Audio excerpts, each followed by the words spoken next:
হযরতে নূহ আলাইহিস সালামের জামানায় 40 দিনের বন্যা।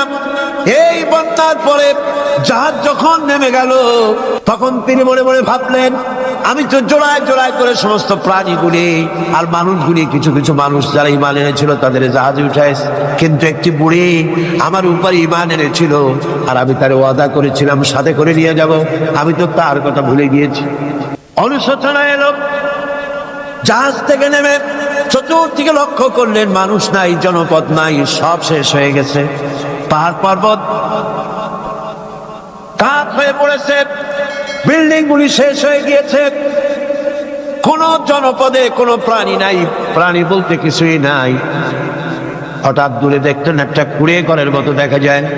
ভাবলেন, এত বড় বন্যার ভিতরে কুড়ে ঘর কেমনে থাকলো? আস্তে করে হেঁটে গেলেন কুড়ে ঘরের কাছে। ভেতরে মানুষ আছে বলে মনে হলো। বাইরের থেকে প্রশ্ন করলেন, ভিতরে কে?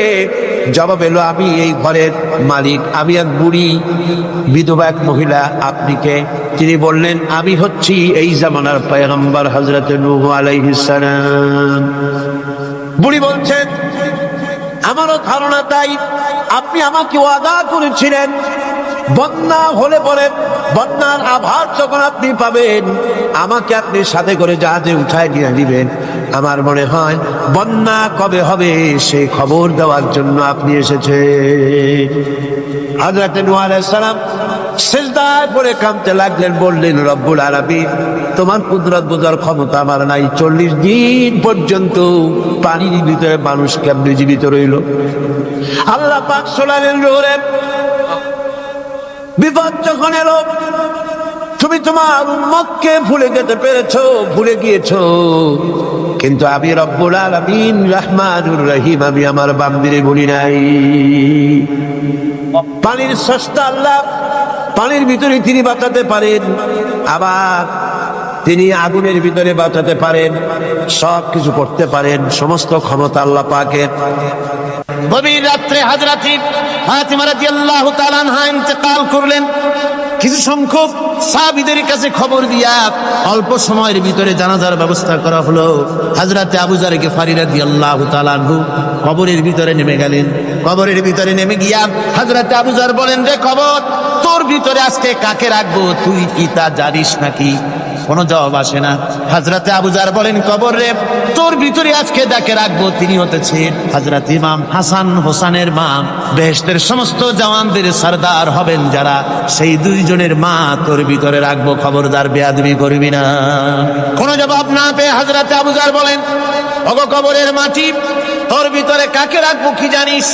আসাদুল্লাহিল গালিব, দুনিয়ার সমস্ত কাফেরদের বিরুদ্ধে আল্লাহ রাব্বুল আলামিন যাকে বাঘ বানিয়ে পাঠালেন, সেই হযরতে আলী, তার স্ত্রী রেখে যাব, খবরদার বেয়াদবি করবি না। কোনো জবাব আসে না। হযরতে আবু যর বলেন, কবরের মাটি, তোর ভিতরে যাকে রাখবো তিনি হলেন খাতুনে জান্নাত, বেহেশতের সমস্ত মহিলাদের সরদারিনী হবেন যে ফাতেমা, তারে রেখে যাব, তোর ভিতরে খবরদার কোনো বেয়াদবি করবি না। আবার হযরতে আবু যর বলেন, কবরের মাটি, তোর ভিতরে কারে রাখবো কি জানিস? তোর ভিতরে আজকে যাকে রেখে যেতেছি তিনি হলেন আখেরি জামানার পয়গম্বর বিশ্বনবী জনাবে মুহাম্মদুর রাসূলুল্লাহ সাল্লাল্লাহু আলাইহি ওয়াসাল্লামের কলিজার টুকরা মা ফাতেমাকে তোর ভিতরে রাখবো, খবরদার কবরের মাটি বেয়াদবি করবি না। কিতাবে এসেছে হযরতে আবু যরকে বাড়ি শুনতে পেলেন, আওয়াজ এলো, আওয়াজ এলো, কে যেন বলতেছে, রে আবু যর, আমি ফাতেমা কি চিনি না, হাসান হোসেনের মা কি চিনি না, আলীর স্ত্রী চিনি না, রাসূলের মেয়ে মা ফাতেমা কি চিনি না। আমল যদি ভালো হয় আমার ভিতরে, আমল ভালো নিয়ে যে আসবে শান্তিতে থাকবে, আর আমল যদি খারাপ হয় আমার ভিতরে, তার অবস্থা চূড়ান্ত হয়ে যাবে। আমার ভাইরা, আমার বন্ধুগণ, আমলের উপরে ভিত্তি করে কিয়ামতের দিন নাজাত হবে। আমল যদি খারাপ হয়ে যায়, কিয়ামতের দিন কেউ তাকে বাঁচাতে পারবে না। এই জন্য কিয়ামতের ময়দানে, হাসরের দিনে আল্লাহর হাবিব জনাবে মুহাম্মদ রাসূলুল্লাহ সাল্লাল্লাহু আলাইহি ওয়াসাল্লাম সিজদায় পড়ে কাঁদতে থাকবেন। আল্লাহ রাব্বুল আলামিন বলেন, হাবিব রে, আপনি কাঁদেন কেন? আজকে তো আপনার কাঁদার দিন না, আমি আপনাকে মাকামে মাহমুদ দান করেছি, আমি আপনাকে কাউসার দান করেছি, আপনার আজকে সম্মানের দিন, মর্যাদার দিন, কাঁদেন কেন? আল্লাহর হাবিব বলবেন রব্বুল আলামিন মাকামে মাহমুদ পেয়েছি, কাউসার পেয়েছি, কান্দি এই জন্য আমি দেখতে পাচ্ছি আবার সামনে দিয়া ফেরেশতারা আমার উম্মতগুলি জাহান্নামের দিকে নিয়ে যায়। আল্লাহ রাব্বুল আলামিন বলবেন ওগো আমার হাবিব, আমি আপনাকে ক্ষমতা দিলাম, আপনার জান্নাতি উম্মতগুলি আপনি বেছে নেন। আল্লাহর হাবিব তার জান্নাতের উম্মতগুলি বাঁচতে থাকবেন। হযরত আয়েশা বলেন ইয়া রাসূলুল্লাহ, কিয়ামতের ময়দানে লক্ষ কোটি কোটি মানুষের ভিতরে আপনার জান্নাতি উম্মত আপনি চিনবেন কি করে? হুজুর বলেন আয়েশা, কোন একটি ঘোড়ার কপাল যদি থাকে সাদা, এই সাদা কপালওয়ালা ঘোড়াটা যদি অসংখ্য ঘোড়ার ভিতরে যদি হারিয়ে যায়, তাহলে সাদা কপালওয়ালা ঘোড়ার মালিক তার ঘোড়াকে পাবে কিনা বলো? হযরত আয়েশা বলেন হুজুর অনায়াসে পাবে। আল্লাহ রাব্বুল আলামিনের হাবিব বলেন আয়েশা রে, কিয়ামতের ময়দানে আমার যেই উম্মতেরা নামাজি ছিল, দিনদার ছিল, পরেজগার ছিল, দুনিয়ার বুকে ঈমান নিয়ে যারা চলাফেরা করেছে, আমার দিন কায়েমের আল্লাহর দ্বীনের জন্য যারা কাজ করেছে, ওদের চেহারা নূর চমকাতে থাকবে, ঈমানের নূর কিয়ামতের দিন চমকাতে থাকবে। সেই ঈমানের নূর দেখে দেখে আমি আমার জান্নাতি উম্মতগুলি আমি বেছে নেব। হযরত ফাতিমা রাদিয়াল্লাহু তাআলা আনহাকে রাসূলুল্লাহ সাল্লাল্লাহু আলাইহি ওয়াসাল্লাম অত্যন্ত ভালোবাসতেন, মহব্বত করতেন তার স্ত্রীদেরকেও। তার স্ত্রীরাও রাসূল করিম সাল্লাল্লাহু আলাইহি ওয়াসাল্লামকে ভালোবাসতেন প্রাণ উজাড় করে দিয়ে। নবীজি বলেছেন কন্যার পিতাদেরকে গালি দিও না। অনেকে টিটকারি করে, বারবার মেয়ে হয় ছেলে একটাও হয় না, সেই জন্য টিটকারি বটকারি করে। আল্লাহর নবী বলেছেন মেয়ের পিতাকে গালি দিও না, ঠাট্টা করো না, যেহেতু আমি মুহাম্মদ রাসূলুল্লাহ সাল্লাল্লাহু আলাইহি ওয়াসাল্লাম, আমি মেয়েদের পিতা, আমি নিজে মেয়েদের পিতা। খাও না, মেয়েদের পিতাকে গালি দিও না। রাসূলুল্লাহ বলেছেন আকাশের নিচে জমিনের উপরে খাদিজার মতো মহিলা আর নাই। সেই হযরতে খাদিজা রাসূলের 4টি মেয়ে পেটে ধারণ করেছিলেন। সুবহানাল্লাহ। মেয়ের প্রতি রাসূলুল্লাহ যথেষ্ট মহব্বত করতেন, মেয়েকে খুব ভালোবাসতেন হুজুর সাল্লাল্লাহু আলাইহি ওয়াসাল্লাম। হুজুরের কলিজার টুকরা ছিলেন মা ফাতিমা রাদিয়াল্লাহু তাআলা আনহা। হুজুর যখন কোথাও যেতেন সকলের শেষে দেখা করতেন ফাতেমার সঙ্গে, আর বিদেশ থেকে সফর করে এসে সকলের আগে দেখা করতেন ফাতেমার সঙ্গে। সুবহানাল্লাহ। রাসূলুল্লাহ আরো বলেছেন তোমরা যখন বাজারে যাবে বা ব্যবসা করতে যাবে বা বিদেশে যাবে, আসার সময় যে সব হাদিয়া নিয়ে আসো। আমরা যখন বাইরে যাই, বাজারে যাই, কিছু হাদিয়া আনি না, জামা কাপড় চকলেট ইত্যাদি আমরা আনে থাকি। রাসূলুল্লাহ বলেছেন হাদিয়াগুলি তোমরা যারা বিদেশে যাও, বাজারে যাও, হাদিয়া আনবে, আর এনে ঘরের মধ্যে ঢুকে তা শুরু করবে মেয়েকে দিয়ে। প্রথমে দেবে মেয়েকে। সুবহানাল্লাহ। মেয়ের মর্যাদা ইসলামে সব চাইতে বেশি। কোন যুগে? যে যুগে মেয়ে হলে পরেই মাটির নিচে ঘেরে রাখতো, আছাড় মেরে মেরে ফেলে দিত। বেআইয়ি যামবিন কুতিলা, কোন অপরাধে তাদেরকে হত্যা করা হলো। আল্লাহ পাক কোরআনে কারীমের মধ্যে বলেছেন তাদের অপরাধ আর কিছু না, তারা নারী, এই জন্য তাদেরকে মেরে ফেলা হতো। রাসূলুল্লাহ তাদের ইজ্জত দিলেন। সুবহানাল্লাহ বিহামদিহি। রাসূলুল্লাহ সম্মান দিলেন, ইজ্জত দিলেন তাদের। কন্যা হিসাবে নারীর এই মর্যাদা। ফাতেমাকে রাসূল এত ভালোবাসতেন, ইন্তেকালের সময় হযরত ফাতেমা কাঁদতে কাঁদতে বেহুশ হয়ে যাওয়ার উপক্রম হয়ে গেল। রাসূলুল্লাহ হযরত ফাতেমাকে ইশারা দিলেন। হযরত ফাতেমা তার কান নিয়ে রাসূলুল্লাহর মুখের কাছে লাগাই দিলেন। আল্লাহ নবী কি যেন বললেন কানে কানে, হযরত ফাতেমার কান্না বন্ধ হয়ে গেল। হযরত আয়েশা বলেন মা, রাসূলুল্লাহ তোমার কানে কানে কি বলল আর তোমার কান্না বন্ধ হয়ে গেল? হযরত ফাতেমা বলেন ইয়া আম্মা জান, আমার আব্বা আমার কানে কানে বলল মা ফাতেমা তুই কাঁদিস না, তোর কান্না আমার বরদাস্ত হয় না, তোমাকে কাঁদতে হবে না। আমি তোমাকে সুসংবাদ দিয়ে দিতেছি, আমি মরে যাওয়ার পর সর্বপ্রথম তোমার সাথে আমার দেখা হবে। রাসূলুল্লাহর এই ভবিষ্যৎবাণী হযরত ফাতেমা বুঝতে পেরেছেন যে হুজুরের ইন্তেকালের পরে আমার বেশি দেরি হবে না, আমিও তাড়াতাড়ি হুজুরের সাথে শামিল হতে পারবো। হুজুরের ইন্তেকালের 6 মাস পরেই হযরত ফাতেমা রাদিয়াল্লাহু তাআলা আনহা ইন্তেকাল করেছেন। কন্যা হিসাবে নারীর মর্যাদা ইসলাম অনেক অনেক গুণে বাড়িয়ে দিয়েছে। এই কন্যা শিশু, কৈশোর, যৌবন পেরিয়ে যখন যৌবনে তার বিয়ে হয়ে যায়, আল্লাহ রাব্বুল আলামিন তখন বলেন ওয়া মিন আয়াতিহি আন খালাকা লাকুম মিন আনফুসিকুম আজওয়াজান লিতাসকুনু ইলাইহা ওয়া জাআলা বাইনাকুম মাওয়াদ্দাতান ওয়া রাহমা। আল্লাহ পাক বলেন আমার নিদর্শনের ভিতরে এটিও একটি নিদর্শন, আমি তোমাদের থেকে তোমাদের জোড়া তৈরি করেছি, তোমাদের স্ত্রীদেরকে তৈরি করেছি, তোমাদের সাথে তোমাদের স্ত্রীর ভালোবাসা সৃষ্টি করেছি, মহব্বত সৃষ্টি করেছি। এই মহব্বত আমি আল্লাহ তৈরি করেছি। আর যখন বুড়ো হয়ে যায় মানুষ, স্বামী স্ত্রী যখন বুড়া আর বুড়ি হয়, তখন আর ভালোবাসা থাকে না, তখন ওই ভালোবাসা সহৃদয়তার করুণায় আমি আল্লাহ পরিণত করে দেই। বুড়ার জন্য তখন বুড়ি ছাড়া আর উপায় নাই, বুড়িরও আর বুড়া ছাড়া উপায় নাই। তখন ভালোবাসা কোনো বিশেষ কোনো অক্ষ নিয়ে ভালোবাসা নয়, তখন একের উপরে অন্য একদম নির্ভরশীল হয়ে পড়ে। আল্লাহ পাক বলেন এই অবস্থা আমি আল্লাহ সৃষ্টি করে দেই। সুবহানাল্লাহ। স্ত্রীকে রাসূলুল্লাহ কত ভালোবাসতেন। আল্লাহ নবী বলেছেন আমার কাছে তিনটা জিনিস প্রিয়, একটা হচ্ছে সুগন্ধি, একটা হচ্ছে নামাজ, আরেকটা হচ্ছে স্ত্রী। সুবহানাল্লাহ। স্ত্রী আমার কাছে প্রিয়। হুজুর বলেছেন তোমাদের মধ্যে সেই ব্যক্তি উত্তম যে ব্যক্তি তার স্ত্রীর কাছে উত্তম। আমি আমার স্ত্রীদের কাছে উত্তম ব্যক্তি। সুবহানাল্লাহ। রাসূলুল্লাহ স্ত্রীকে কত ভালোবাসতেন। বিশ্বনবী রাজনৈতিক কর্মকাণ্ড চালাচ্ছেন, যুদ্ধের দামামা বাজতেছে, চতুর্দিকে কত অশান্তি, সবকিছু চলছে, স্ত্রীর হক আদায় করতে ভুলে যাননি। রাতের বেলায় হযরত আয়েশার বয়স কম, তাকে নিয়ে রাসূলুল্লাহ একটু সুযোগ পেয়েছেন, বলছেন আয়েশা সব তো ঘুমিয়ে, চলো আমরা একটু দৌড়াই। ওই যে দূরে একটা জিনিস দেখা যায়, দৌড় দাও দেখি কি আগে যায়। দুজনে দৌড় প্রতিযোগিতা করলেন। দৌড় প্রতিযোগিতায় হযরত আয়েশা ফার্স্ট হলেন, হুজুর পিছনে পড়ে গেলেন। হযরত আয়েশা খুব আনন্দ করলেন যে আপনি কিন্তু আমার সাথে দৌড়ে পারলেন। পরবর্তী কিছু কাল যাওয়ার পর হযরত আয়েশা বলেন হুজুর আজকে আবার বললেন যে চলো আয়েশা একটু দৌড়াই। হযরত আয়েশা বলছেন যে সেদিনের তুলনায় আমার শরীর একটু, আমি মুটিয়ে গেছি, শরীরটি স্থূল হয়েছে, আমি আজকে দৌড়ালাম কিন্তু পারলাম না। রাসূল আগে চলে গেলেন, আমি হাঁপাতে হাঁপাতে যখন হুজুরের কাছে চলে গেছি, হুজুর তখন মুস্কি হেসে আমাকে বললেন আয়েশা ওই সেই দিনের জবাব আজকে দিয়া দিলাম। সুবহানাল্লাহ বিহামদিহি, সুবহানাল্লাহ বিহামদিহি। বিশ্ব নবী কত বড় আদর্শ বিশ্ব মানবতার জন্য। তিনি বলেছেন আরাফাতের ময়দানে রাসূলুল্লাহ বলেছেন তোমরা যেমন পড়বে তোমার স্ত্রীদেরকে তেমন পড়াবে, তোমরা যেমন খাবে তোমার স্ত্রীদেরকে তেমন খাওয়াবে, স্ট্যান্ডার্ড মেনটেন করবে। তুমি ভালো দামের কাপড় পরবে, স্ত্রীকে খারাপ দিবে তা নয়। অধিকার দুজনেরই সমান, স্বামী এবং স্ত্রী সমান অধিকার। কিন্তু আমরা তা বুঝতে পারি না, বুঝতে চাই না। আমরা অনেকে মনে করেছি বিয়ে যখন করছি তখন আমি তো নওয়াবজাদা নসরুল্লাহ খান আর বউ তো কেনা দাসী না। সে কিন্তু দাসী না, তার মর্যাদা আছে, তার সম্মান আছে, তার সম্মান আপনাকে দিতে হবে।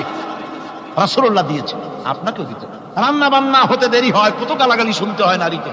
আল্লাহর নবীর স্ত্রী হযরত আয়েশা বলেছেন আল্লাহর নবী কাজ করে, মানুষের সঙ্গে কথা বলে, রাষ্ট্রীয় দায়িত্ব পালন করে ঘরের ভিতরে এসে যখন দেখেছেন রান্না হতে দেরি আছে, রাসূলুল্লাহ বিরক্ত হন নাই, ভ্রু কুঞ্চিত করেন নাই, চোখ মোটা করেন নাই, আমাকে কোনো কথা শোনান নাই, বরং আমার কাছে বসে রান্নায় আমাকে সহযোগিতা করেছেন।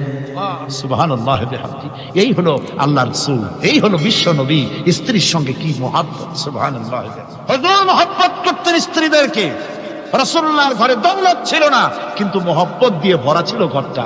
হুজুরের ঘরে ফ্রিজ নাই, ডিস এসি নাই, হুজুরের ঘরে কার্পেট নাই, হুজুরের ঘরের মধ্যে জাজির নাই, তোশক নাই, বড় বড় কম্বল নাই, আরামের কোনো জিনিস নাই, মডার্ন ইকুইপমেন্টস কিচ্ছু নাই, দৌলত নাই, কিন্তু মহব্বত দিয়ে ঘরটা ভরা। হযরত আয়েশা বলেছেন আমি পানি পান করে, যখন আমি পানি পান করে গ্লাস রেখে দিতাম, আল্লাহর নবী তখন গ্লাসের সেই জায়গায় ঠোঁট লাগাতেন যেখানে আমি ঠোঁট লাগাইয়া পানি পান করেছি। আমি গোশত চিবোতাম, রাসূলুল্লাহ আমার হাত থেকে গোশত টুকরা নিয়া সেই জায়গায় চিবোতেন যেখানে আমি চিবুয়েছি। সুবহানাল্লাহ। আমার ভাইরা, রাসূল তার স্ত্রীদেরকে মহব্বত করতেন, স্ত্রীরাও রাসূলকে মহব্বত করতেন দারুণ ভাবে। একবার হযরত আয়েশা সিদ্দিকা রাদিয়াল্লাহু তাআলা আনহা হুজুরকে গোসল করাতে ছিলেন, মাথার উপরে পানি ঢালতেছেন, হুজুর একটা চকির উপরে বা একটা তক্তার উপরে বসা আছে। গোসলের পানির ভিতরে রাসূলুল্লাহ দেখতে পেলেন রক্তের মতো কি যেন প্রবাহিত হয়ে যাচ্ছে। হুজুর জিজ্ঞেস করেন আয়েশা রে, পানির ভিতরে রক্তের মতো কি দেখা যায়? হযরত আয়েশা বলেন হুজুর আপনি যখন বসেছিলেন অসতর্ক মুহূর্তে তক্তার নিচে আমার একটা আঙ্গুল পড়েছিল পায়ে, আঙ্গুলটা ফেটে বোধহয় রক্ত বেরোতেছে।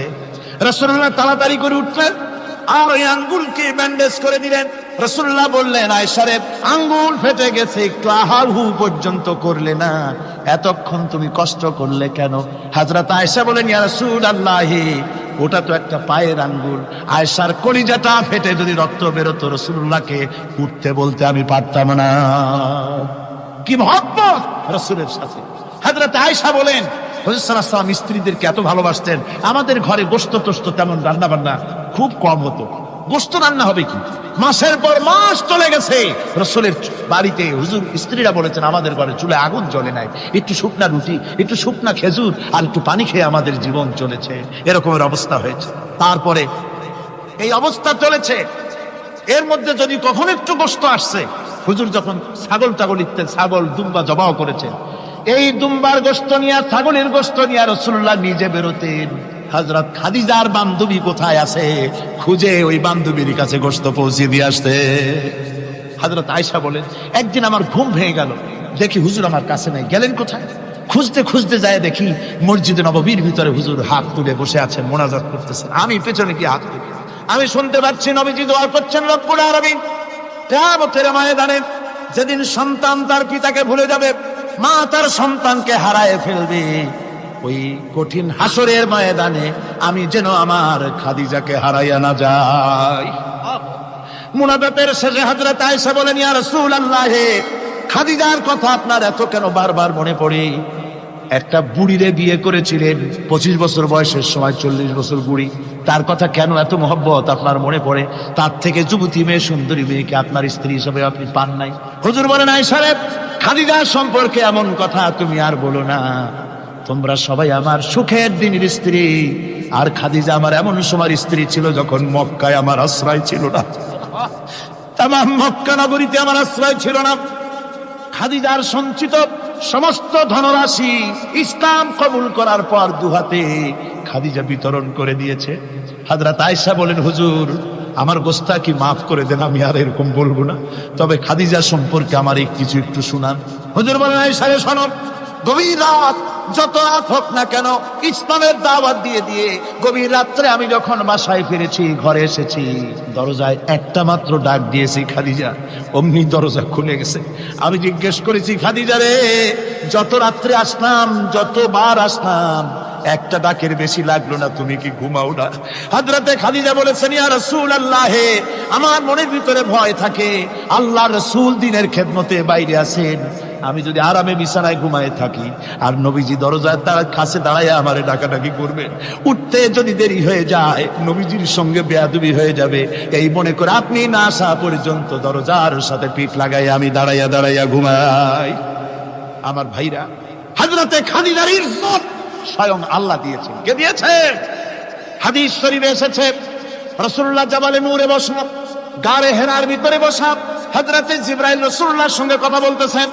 একটু পরে হযরতে জিবরাইল বলেন, ইয়া রাসূলুল্লাহ, আমি আর এখানে বসবো না, আমি এখন চলছি, আমি দেখতে পাচ্ছি খাদিজা আসতেছে আপনার জন্য খাবার নিয়ে।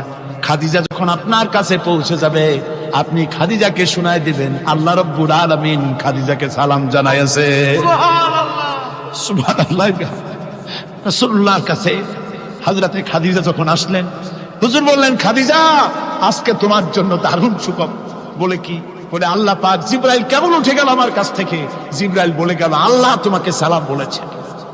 হযরত খাদিজা কেঁদে ফেললেন, বললেন, ইয়া রাসূলুল্লাহ, আমার নারী জন্ম সার্থক, আল্লাহ আমাকে সালাম বলেছে, এর জবাব কেমনে দিতে হয় হুজুর আমি তো জানি না, আপনি আমার পক্ষ থেকে আল্লাহর সালাম কিভাবে দেওয়া লাগে আপনি দিয়ে দিন, আমি তো বুঝি না কেমনে আল্লাহর সালামের জবাব দেব। হুজুর বললেন, খাদিজা, শুধু আল্লাহ নয়, জিবরাইলও তোমাকে সালাম বলে গেছে। হযরতে খাদিজা বললেন, হযরত জিবরাইলকে আমার সালামের জবাবটা ওয়ালাইকুমুস সালাম বলেন। হযরত খাদিজার এই মর্যাদা ছিল। আমার ভাইরা, রাসূল পাক সাল্লাল্লাহু আলাইহি ওয়াসাল্লাম এভাবে মহব্বত করেছেন স্ত্রীদেরকে। সুতরাং স্বামী স্ত্রীর মহব্বত আল্লাহর জান্নাতি নিয়ামত। কি নিয়ামত? যে ঘরের মধ্যে স্বামী স্ত্রীর মধ্যে মিল মহব্বত আছে, এটা বেহেশতের মতো, আর যেখানে মিল মহব্বত নাই, এটা জাহান্নামের মতো। ঠিক কি? সুতরাং মহব্বত করুন, বেশি বেশি স্যাক্রিফাইস করুন, বেশি বেশি স্যাক্রিফাইস। নারীদের ব্যাপারে বলা হয়েছে, পুরুষকে বলা হয়েছে অধিকার আদায় করো, সব ব্যাপারে সমান অধিকার, কিন্তু নারীকে একটা ব্যাপারে বলা হয়েছে, নারী শোনো, পুরুষের মর্যাদা তোমার চাইতে আল্লাহ রাব্বুল আলামিন বেশি দিয়েছেন। আর রিজালু কাওয়ামুনা আলান নিসা, নারীদের উপরে পুরুষের প্রাধান্য আল্লাহ পাক দান করেছেন। একজন সাহাবী বলেছিলেন, ইয়া রাসূলুল্লাহ, জংলি উট দেখলাম আপনার পায়ের উপরে সেজদায় পড়ে গেল, আপনি যদি আমাদেরকে অনুমতি দিতেন না আপনাকে আমরা সেজদা করতাম। আল্লাহ নবী বললেন, মানুষ মানুষকে সেজদা করা এ পারমিশন যদি আমি দিতাম তাহলে দুনিয়ার সমস্ত স্ত্রীদেরকে বলতাম তারা যেন তাদের স্বামীকে সেজদা দেয়। স্বামীর মর্যাদা এখানে বেশি, সুতরাং অধিকার সমান, কোনো সন্দেহ নাই, কিন্তু স্বামীর একটা আলাদা মর্যাদা আছে, সেই সম্মানও তাকে দিতে হবে। এরপরে এই সমান অধিকারের ভিত্তিতে স্বামী স্ত্রী চলতে থাকে, মাঝখানে আল্লাহ পাক তাদেরকে সন্তান দান করেন। আল্লাহ তাদেরকে, নারীকে লেখাপড়ার অধিকার দিয়েছেন, ইসলাম তাকে লেখাপড়ার অধিকার দিয়েছে, শিক্ষার অধিকার দিয়েছে। হযরত আয়েশা সিদ্দিকা রাদিয়াল্লাহু তাআলা আনহা শিক্ষয়িত্রী ছিলেন, হাফেজা ছিলেন, হাদিসের হাফেজা ছিলেন, কোরআনের হাফেজা ছিলেন, হাজার হাজার সাহাবায়ে কেরামদের তিনি ওস্তাদ ছিলেন। সুবহানাল্লাহ। নারীদের ব্যাপারে অধিকাংশ মাসালা হযরত আয়েশা সিদ্দিকা রাদিয়াল্লাহু তাআলা আনহার অবদান। সুবহানাল্লাহ। নারী যুদ্ধ করেছে, যুদ্ধের ময়দানে নারীর অধিকার আছে। নারী চাকরি করতে পারবে, নারী ব্যবসা করতে পারবে, নারী লেখাপড়া করতে পারবে, নারী সেনাবাহিনীতে যেতে পারবে, নারী সব করতে পারবে, কিন্তু পর্দার মধ্যে। জনৈক সাহাবী ইসলাম গ্রহণ করার পরও রাসূলুল্লাহ সাল্লাল্লাহু আলাইহি ওয়াসাল্লামের কাছে অনুশোচনা করছিলেন তার কন্যা সন্তান নিজ হাতে হত্যা করার জন্য।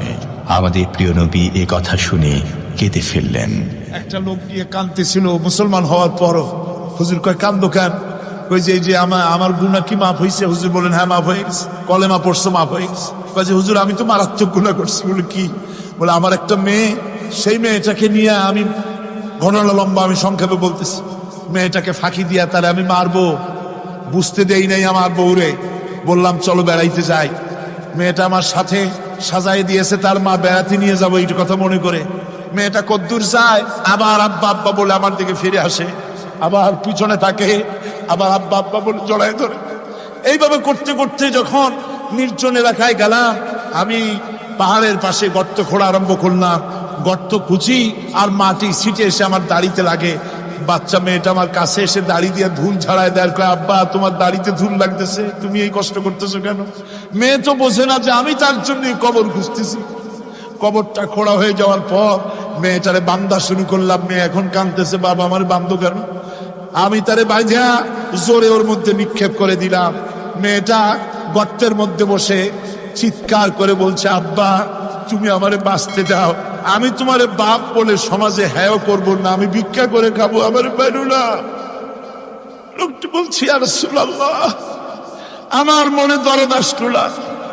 আমি একটা পাথর উঁচু করে আমার মেয়ের বুক লক্ষ্য করে জোরে মেরে দিলাম। বুকটা ফেটে রক্ত ফিনকি দিয়ে উঠলো। আমার মেয়ের বুক থেকে আওয়াজ বেরোলো। আমার কালে যেন এখনো সেই আওয়াজ বাজে। হাদিস শরীফে এসেছে, হুজুরের চোখের পানি দাড়ি ভিজে ভিজে জামার উপরে পড়তেছিল। হুজুর বললেন, আহারে, মানুষও পারে এইরকম কাম করতে।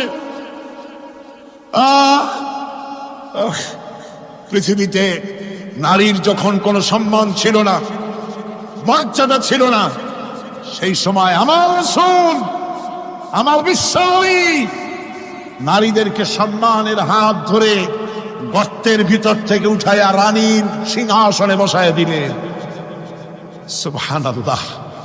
মায়ের মর্যাদা দিয়ে দিলেন। সুবহানাল্লাহ। নারীরা আমাদের মায়ের জাত। নারীরা আমার কি এর জাত? মায়ের জাত। আমার মা বোনেরা, তোমাদের সম্মান কত তোমরা জানো না। আমরা পুরুষ, আমাদের পায়ের তলে জুতা, আর তোমরা আমাদের মায়ের জাত। তোমরা নারী, তোমাদের পায়ের তলে আল্লাহর জান্নাত, আল্লাহর ব্যস্ততা তোমাদের পায়ের তলে।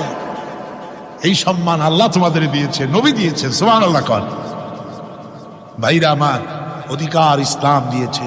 বিবাহ যখন হয়, এই বিবাহের সময় এজেন্ট আনতে হয়। আর বিবাহ হচ্ছে বিবাহ বৈঠক। এজেন্ট আনার জন্য ওই যে কি জানি কয়, ম্যারেজ রেজিস্ট্রার বা মৌলবি সাহেব, কার অনুমতি আগে না? বলেন কার অনুমতি? তাহলে অধিকার ইসলাম পুরুষে দিল না মেয়ে লোকে দিল? আগে মেয়ে লোকের কাছে যাও, মেয়েটাকে জিজ্ঞেস করো সেই বিবাহে রাজি আছে কিনা। সুবহানাল্লাহ পড়ে। এই বিবাহে রাজি আছি কিনা জিজ্ঞেস কর, তার অধিকারী বেশি। এরপরে এই বিবাহে করার ব্যাপারে কত বৈষম্য। আজ বিবাহ করতে গেলে যৌতুকের প্রথা এসেছে। রাসূলুল্লাহ যৌতুক দিয়েছিলেন, ওটা যৌতুক না, ওটা উপহার, ওটা হাদিয়া। রাসূলুল্লাহ তোহফা দিয়েছিলেন হুজুরের জামাই। সুবহানাল্লাহ, কি জামাই! এক জামাই তো জিন্নুর আইন, যাকে ফেরেশতারা পর্যন্ত লজ্জা করত যারে দেখে, হযরত উসমান রাদিয়াল্লাহু তাআলা আনহু। আরেকজন হযরত আলী কাররামাল্লাহু ওয়াজহাহু। হযরত আলী, যার সম্পর্কে রাসূল পাক সাল্লাল্লাহু আলাইহি ওয়াসাল্লাম যাকে কত সম্মান দিয়েছেন, কত মর্যাদা দিয়েছেন, এই হলো হযরত আলী হুজুরের জামাই। আনা মদিনাতুল ইলম ওয়া আলিউম বাবুহা, আমি হলাম জ্ঞানের রাজ্য, আর আলী হলো সেই রাজ্যে প্রবেশের দরজা। সুবহানাল্লাহ। ভাইরা, এই হলো জামাই। আর মেয়ে খাতুনে জান্নাত বিনতে রাসূল, বেহেশতের সমস্ত রমণীদের সরদারিনী মা ফাতিমাতুজ জাহরা রাদিয়াল্লাহু তাআলা আনহা। কি উপহার দিলেন বিয়েতে রাসূল! এই মেয়ে আর এই জামাই। উপহার হলো খেজুরের ছোবড়ার একটা তোষক, পানি উঠাবার জন্য একটা মশক, আর আটা পেশা একটা জাত। এই হলো নবীর মেয়ে আর জামার জন্য। রাসূলুল্লাহ সাল্লাল্লাহু আলাইহি ওয়াসাল্লামের স্ত্রী মা উম্মে হাবিবা আমাদের প্রিয় নবীর সম্মানের প্রতি ছিলেন খুবই যত্নশীল। তার পিতা তখন ইসলাম গ্রহণ করেননি। এমন অবস্থায় পিতা ঘরে প্রবেশ করলে রাসূলুল্লাহ সাল্লাল্লাহু আলাইহি ওয়াসাল্লামের স্ত্রী তার পিতার সাথে যে আচরণ করেছিলেন, এখন আমরা শুনব সে কাহিনী। আবার স্ত্রীরা রাসূলের প্রতি কি ভালোবাসা দেখেছেন। হযরত উম্মে হাবিবা রাদিয়াল্লাহু তাআলা আনহা, আমাদের মা আবু সুফিয়ান রাদিয়াল্লাহু তাআলা আনহু, তার মেয়ে। তার কাছে আবু সুফিয়ান তখনও কাফের, সেই কুফরি হালতে মেয়ের ঘরে গিয়েছেন। যাওয়ার পরে হযরত উম্মে হাবিবা বাপ যখন বসতে গিয়েছেন, তখন উম্মে হাবিবা বলছেন যে আব্বা একটু দাঁড়ান। এই অবস্থায় দাঁড়াতে বলে বিছানাটা উল্টায়া দিয়া তারপরে বললেন যে বসেন। বাপ মনে খুব দুঃখ পেলেন। আবু সুফিয়ান বললেন, মা উম্মে হাবিবা, আমি তোমার পিতা, ভালো একটা বিছানা থাকলে তাই বিছায় দেওয়া উচিত ছিল, আর তুমি বিছানাটা উঠাইয়া তারপরে আমার খালি জায়গায় বসতে বললা, আমি তোমার ব্যবহারে আহত হলাম। হযরত উম্মে হাবিবা বলেন, আব্বা জান, নিশ্চয়ই আপনি আমার আব্বা, শ্রদ্ধেয় পিতা, কোনো সন্দেহ এতে নাই, কিন্তু আপনি একজন কাফের। আল্লাহর রাসূল যে বিছানায় বসেন, সেই বিছানা আমি একটা কাফেরকে বসতে দিতে পারি না।